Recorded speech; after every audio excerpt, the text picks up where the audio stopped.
Salam, ketemu lagi dengan saya di program channel YouTube dan media sosial lainnya. Ada Facebook, Instagram, maupun TikTok. Ya, inilah lahan penginjilan saya. Penginjilan itu tidak harus menjadi gembala. Banyak hal yang harus kita kerjakan dan lakukan mengikuti zaman. Tapi bukan berarti kita yang harus mengikuti zaman. Tapi keadaan zaman ini sekarang memang banyak aktif di media sosial. Dan menurut saya penginjilan seperti ini lebih efektif. Saudara dan saya bisa berbagi sharing, kesaksian, maupun firman. Mungkin tidak terlalu banyak pengikut Anda, itu tidak menjadi soal. Apakah seorang penginjil harus sekolah teologi? Bagi saudara yang mau fokus pengembalaan, ya harus sekolah teologi. Bagi saudara penginjilan, mau sekolah teologi, ya silakan. Selama Anda mempunyai biaya, menuntun Anda untuk belajar teologi biblika, teologi historika, dan teologi sistematika, tafsiran-tafsiran dari sumber yang bisa dipertanggungjawabkan, monggo silakan. Saudara bisa membaca buku dari anak Tuhan yang cerdas-cerdas, menuangkan sumber sejarah seperti ini. Ini banyak nih history, ya, The History of Allah, Bambang Nursena, dan lain-lain. Sekolah itu menambah wawasan saudara lebih luas. Tapi poin pentingnya bukan itu, kita juga harus cerdas. Selain kita belajar tentang dogma, kita harus juga membaca referensi dari beberapa sumber asli primer, bukan hanya sekunder. Hari itu akan membantu saya dan saudara memahami dengan lengkap sejarah dan juga pemaparan tentang Alkitab. Kita tidak hanya berbicara tentang kehidupan masa kini, tapi juga bicara tentang kehidupan masa lalu, di mana para martir-martir yang membawa kebenaran Injil sampai merelakan nyawanya demi tujuan menyelamatkan manusia. Demi percaya akan kebenaran itu. Itulah yang dikerjakan Yesus dan dilanjutkan oleh Bapak Gereja, para rasul dan pengikut-pengikutnya. Baik, hari ini kita akan berbicara tentang rumusan kristologi, baik dalam pengakuan iman Nikea maupun dalam 6 konsili ekumenis lainnya dilakukan oleh gereja di zaman purba atau Bapak Gereja kita. Itu bukan bertujuan untuk memuaskan rasa keingintahuan intelektual kita saja, bukan pula untuk dilakukan untuk spekulasi, filsafat, atau hanya sekedar demi kepentingan akademis saja. Lebih-lebih itu bukan dilakukan demi tujuan politik, seperti ditujukan oleh pembuat heboh. Apa itu Da Vinci Code? Nah itu tuh. Namun rumusan tersebut dilakukan untuk memagari ajaran para rasul yang hendak diselewengkan oleh kaum bidat dan demi menjaga untuk keselamatan manusia di dalam Kristus yang dilandasi oleh karya kebangkitannya. Dengan demikian, rumusan kristologi adalah bentuk tujuan stereologis untuk tujuan keselamatan manusia. Ajaran bidat yang menyimpang diajarkan oleh Arius, dan sekarang ajaran itu dibangkitkan lagi oleh saksi-saksi Yehova. Mereka berkata Yesus Kristus hanya sekedar ciptaan, maka dia memiliki awal, meskipun jika awalnya itu sebelum ada dunia. Ini ajaran bidat. Jikalau Kristus memiliki awal, maka dia bukan lagi kekal dan tidak memiliki kekekalan. Padahal kitab suci mengajarkan bahwa barang siapa yang percaya Kristus akan memiliki hidup kekal. Jika benar demikian, bagaimana Kristus dapat memberi hidup kekal itu jika ia sendiri tidak kekal? Orang tidak akan dapat memberikan sesuatu, ia sendiri tidak memilikinya. Kalau Kristus tidak kekal dan tidak memiliki kekekalan, maka pasti ia tidak dapat memberikan hidup kekal. Sehingga, mereka yang percaya kepada Kristus tetap tidak diselamatkan, karena Kristus tidak akan dapat memberikan hidup kekal yang ia sendiri tidak memilikinya. Kalau kita percaya bahwa Yesus Kristus memiliki kekekalan, ia dapat memberikan hidup kekal, padahal yang memiliki kekekalan itu adalah Allah. Maka, jika Kristus dapat memberi hidup kekal, ia sendiri harus memiliki kekekalan itu. Dan kalau ia memiliki kekekalan, maka ia adalah Allah. Amin. Jadi keselamatan manusialah yang bukan spekulasi filsafat atau pembahasan akademis atau tujuan politik yang menyebabkan diadakannya konsili Nikea serta dirumuskannya pengakuan iman itu. Ada yang berkata, Yesus diangkat jadi Tuhan tahun 325. Itu pemikiran sempit dan sangat primitif.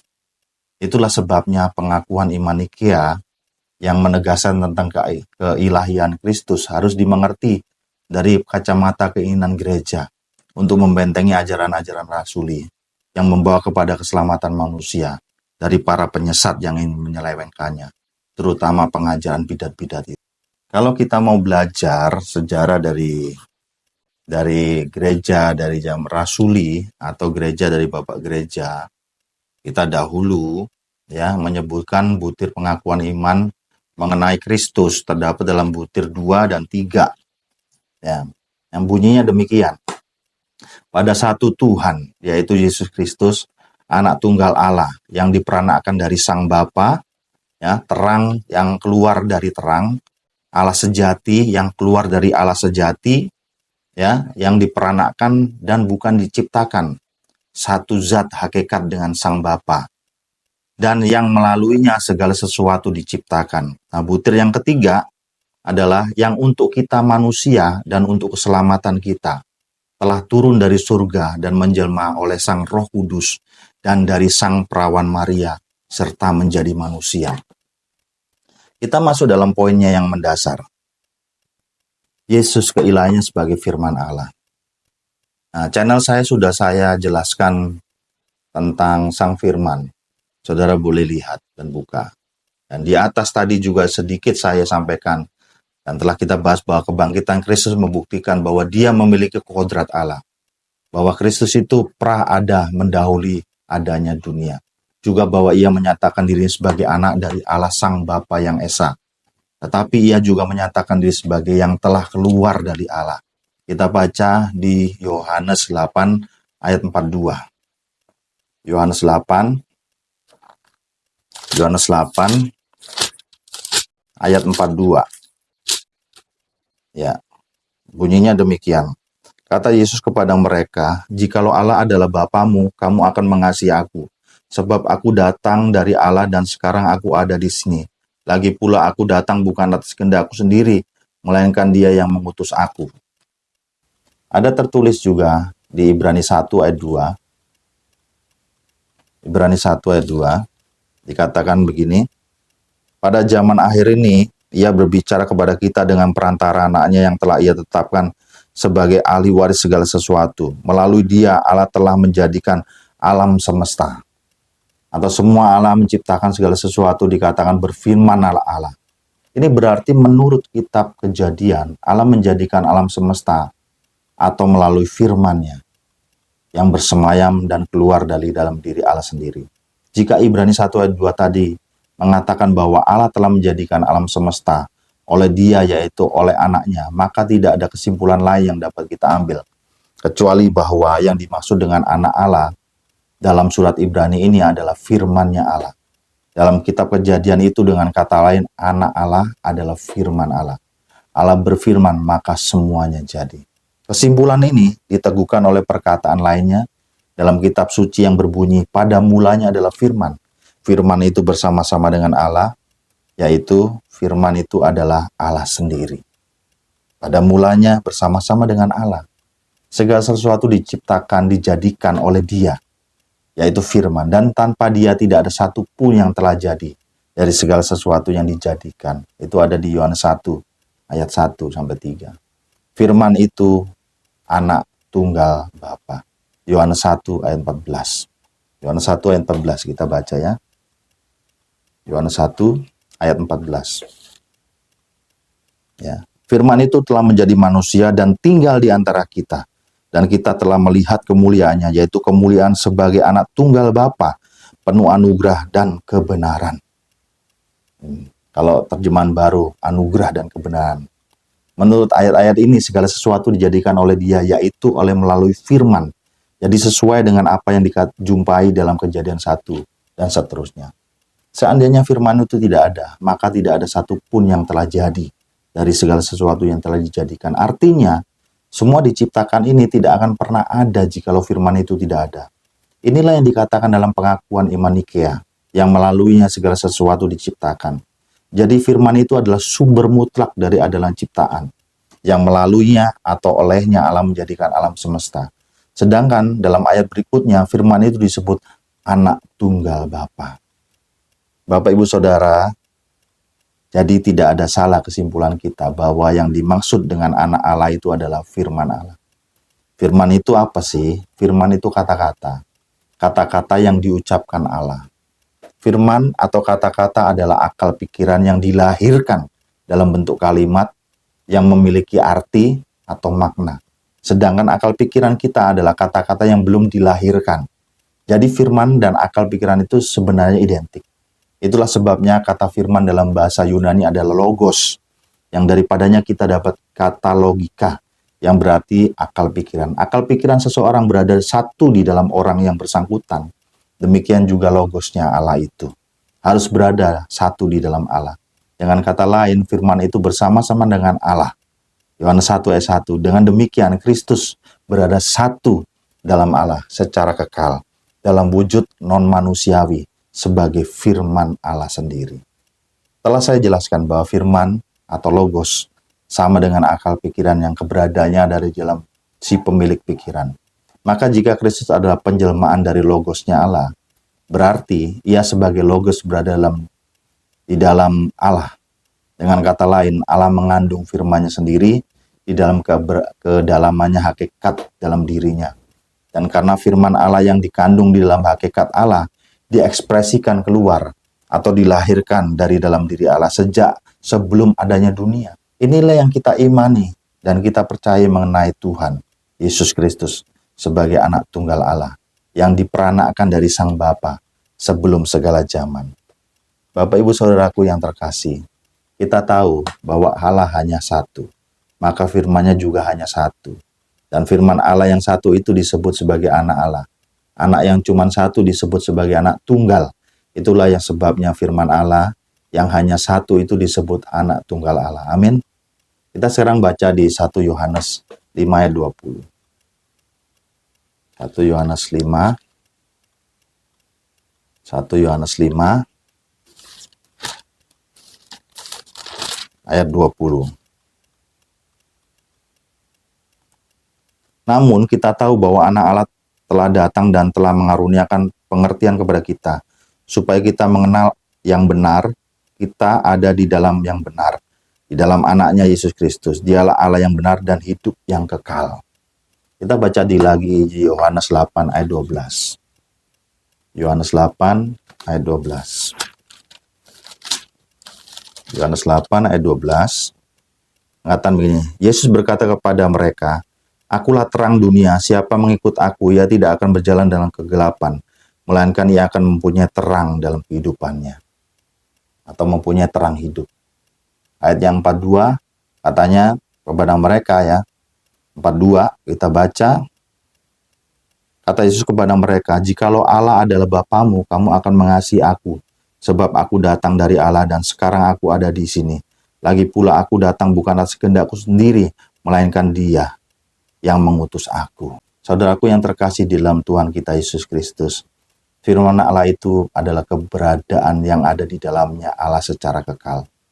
Berarti firman Allah itu bukan diciptakan, karena melaluinya Allah justru menciptakan alam semesta. Amin.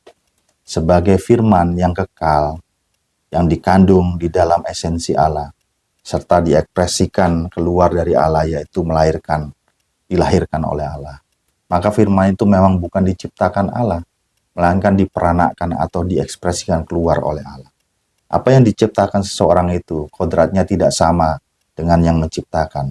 Sedangkan apa yang diperanakkan atau dilahirkan seseorang itu kodratnya identik dengan yang melahirkan. Maka firman Allah itu kodratnya identik dengan Allah, karena keluarnya dari dalam Allah sendiri. Nah, itulah sebabnya dikatakan bahwa ia diperanakkan dari Sang Bapa.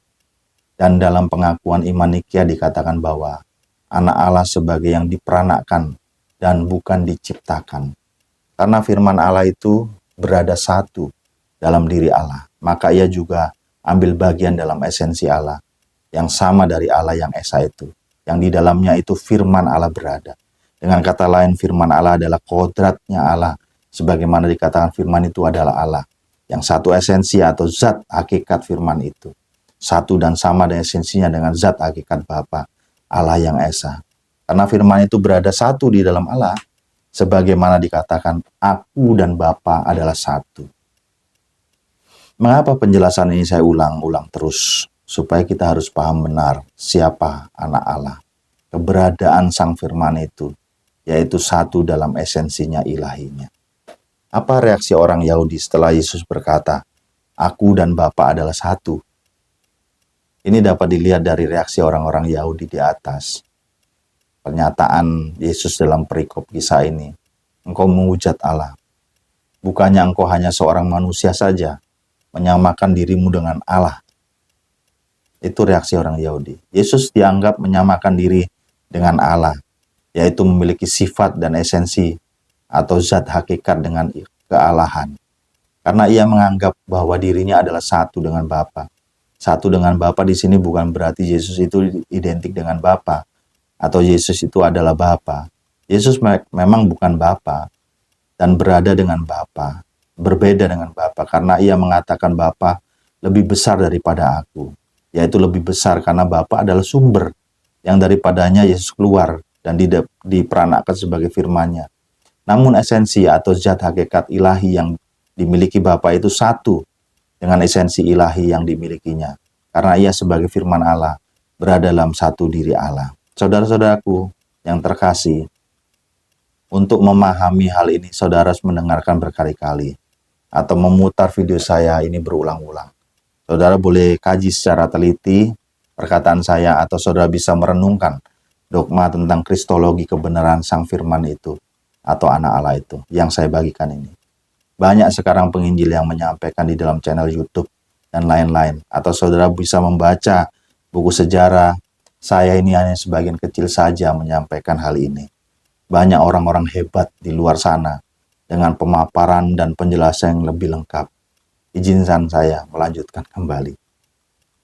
Yesus memang bukan Bapa, karena dia adalah anak. Artinya Yesus bukan Allah Sang Bapa, karena dia adalah firman Allah. Meskipun dalam zat hakikatnya dia satu dan identik dengan zat hakikat Sang Bapa itu sendiri. Demikianlah dengan jelas kita melihat bahwa ajaran rasuli yang menjadi sumber keyakinan dan ajaran iman Kristen, baik yang tertulis dalam kitab suci maupun lisan yang dituangkan dalam pengakuan iman atau bentuk-bentuk paradosis lisan lainnya itu menegaskan bahwa memang Yesus adalah kodrat Allah karena dia adalah firman Allah. Yohanes 1 ayat 1. Inilah yang diimani oleh kita dari zaman purba sampai saat ini. Amin Bapak Ibu Saudara. Dan saudara diberkati. Salam Immanuel.